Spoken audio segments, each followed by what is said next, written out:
सूरज उग रहा था। लाल और सुनहरा रंग रेत के टीलों पर फैल रहा था, मानो अमानी गांव को आग के रंगों से रंग रहा हो।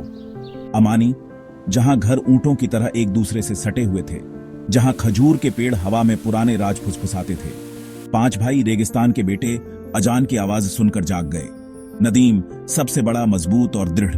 आमिर विद्वान, उसकी आंखें जिज्ञासा से चमक रही थीं। जैन शांत योद्धा, उसका हाथ अपनी तलवार की मूठ पर टिका हुआ था। इदरीस मरहम लगाने वाला, नर्म और दयालु। और खालिद सबसे छोटा, उसकी हंसी संकरी गलियों में गूंज रही थी। आज उनकी यात्रा शुरू हुई, वॉरियर्स ऑफ फेथ का रास्ता। एक ऐसा रास्ता जो पसीने, बलिदान और अटूट विश्वास से बना है। उनके पिता एक योद्धा जिसने जीत का स्वाद चखा था और हार को जाना था। रेगिस्तान, उन्होंने कहा, इच्छा शक्ति की परीक्षा लेती है। उनके शब्द अर्थ से भरे हुए हवा में लटके हुए थे। भाइयों ने एक साथ धड़कते दिलों के साथ अपने भाग्य को स्वीकार किया। हर सूर्योदय एक नया सबक, एक नई परीक्षा लेकर आया। भाइयों ने कठोर रेगिस्तानी धूप में प्रशिक्षण लिया। उनके शरीर सख्त होते गए, उनकी आत्माएं ऊंची उड़ान भरती गईं। नदीम एक स्वाभाविक नेता, उसके आदेश अधिकार के साथ गूंजते थे। उसने रणनीति की कला में महारत हासिल की। उसका दिमाग किसी भी ब्लेड की तरह तेज था। आमिर, ज्ञान की उसकी प्यास अतृप्त थी। उसने प्राचीन युद्ध पर लिखे गए लेखों को पढ़ा। दुश्मन की उसकी समझ बेजोड़ थी। जैन चुप और घातक, एक भूत की तरह चलता था। उसकी तलवार धूप में चांदी की तरह चमकती थी, हर वार सटीक, हर गति मौत का नृत्य। इदरीस, उसके हाथ उपचार का साधन। उसने रेगिस्तानी पौधों के रहस्यों को सीखा। उनके गुण शारीरिक और आध्यात्मिक दोनों तरह के घावों के लिए एक मरहम थे। वह लकड़ी के टुकड़े से टूटी हुई हड्डी को ठीक कर सकता था और कैमोमाइल चाय के एक कप से परेशान दिमाग को शांत कर सकता था। खालिद, सबसे छोटा, उसकी आत्मा अटूट, शेर के बच्चे की तरह क्रूरता से प्रशिक्षित। उसकी हंसी प्रशिक्षण मैदान में गूंजती थी, एक याद दिलाती थी कि विपत्ति के सामने भी खुशी खिल सकती है।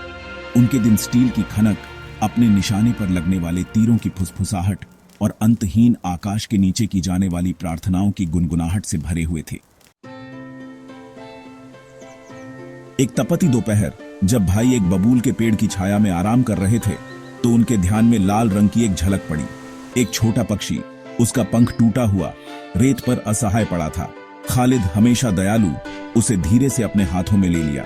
इदरीस, उसकी भौहें एकाग्रता में सिकुड़ी हुईं, ध्यान से हड्डी को जोड़ दिया। उसका स्पर्श तितली के पंख जितना कोमल। जैसे ही पक्षी ठीक हुआ, इदरीस की जड़ी बूटियों के बीच बैठा। यह उनके उद्देश्य का प्रतीक बन गया, निर्दोषों की रक्षा करना, टूटे हुए को ठीक करना, एक ऐसी दुनिया में आशा की किरण बनना जो अक्सर अंधेरे में डूबी रहती है। उनका बंधन पसीने और साझा उद्देश्य में बना, खून से भी गहरा था। वे भाई थे, साथी थे, प्रेम और वफादारी से बंधी एक इकाई। नदीम अटल नेता, अपने भाइयों के विश्वास से ताकत हासिल करता था। आमिर रणनीतिकार, उनके साहस में प्रेरणा पाता था। जैन मूक रक्षक, उनके कौशल को तेज होते देख गर्व महसूस करता था। और खालिद, उनकी इकाई का दिल, उनकी अटूट उपस्थिति से आराम पाता था। एक कठिन पहाड़ी परीक्षा के दौरान उनके कौशल की अंतिम परीक्षा हुई। किंवदंतियों में राक्षसी भेड़ियों के एक झुंड के बारे में बताया गया था, जिनकी आंखें प्राचीन द्वेष से जलती थीं, एक छिपे हुए रास्ते की रखवाली करती थीं। दूसरी तरफ पहुंचना एक योद्धा के लिए दीक्षा संस्कार था, अग्नि परीक्षा। जैसे जैसे भाई ऊपर चढ़ते गए, हवा पतली होती गई। उनके पैरों के नीचे बर्फ की कमी के अलावा सन्नाटा छा गया। फिर घूमते हुए धुंध से वे बाहर आए। भेड़िए, बर्फ के टुकड़ों की तरह चमकती आंखें, उनका गर्जना पहाड़ों में गूंज रहा था। आदिम रोष का एक संगीत। लड़ाई छिड़ गई, चमकते स्टील और गुर्राते हुए नुकीले दांतों का बवंडर। नदीम तूफान के खिलाफ एक चट्टान, अपने भाइयों को निर्देशित करता था। उसकी आवाज अराजकता के बीच एक प्रकाश स्तंभ थी। आमिर, उसका ज्ञान अमूल्य साबित हुआ। उसने अल्फा की पहचान की, जीत की कुंजी। जैन, गति का धुंधलापन, उसकी तलवार एक चांदी का छाप, झुंड के बीच से एक रास्ता काट दिया। इदरीस, उसकी जड़ी बूटियां किसी भी हथियार की तरह शक्तिशाली साबित हुईं।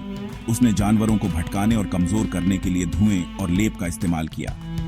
खालिद, डर की जगह एक योद्धा का ध्यान, शेर के दिल से लड़ा। उसका साहस उसके भाइयों को प्रेरित करता था।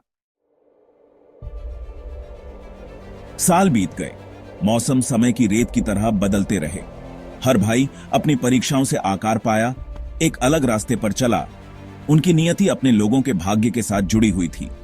नदीम, सम्मानित नेता, ने अपने गांव का मार्गदर्शन ज्ञान और शक्ति के साथ किया। आमिर, विद्वान योद्धा, एक प्रसिद्ध शिक्षक बन गया। जैन, मूक रक्षक, ने अपना जीवन निर्दोषों की रक्षा के लिए समर्पित कर दिया। इदरीस, मरहम लगाने वाले, ने बीमारों और घायलों के लिए एक अभयारण्य स्थापित किया।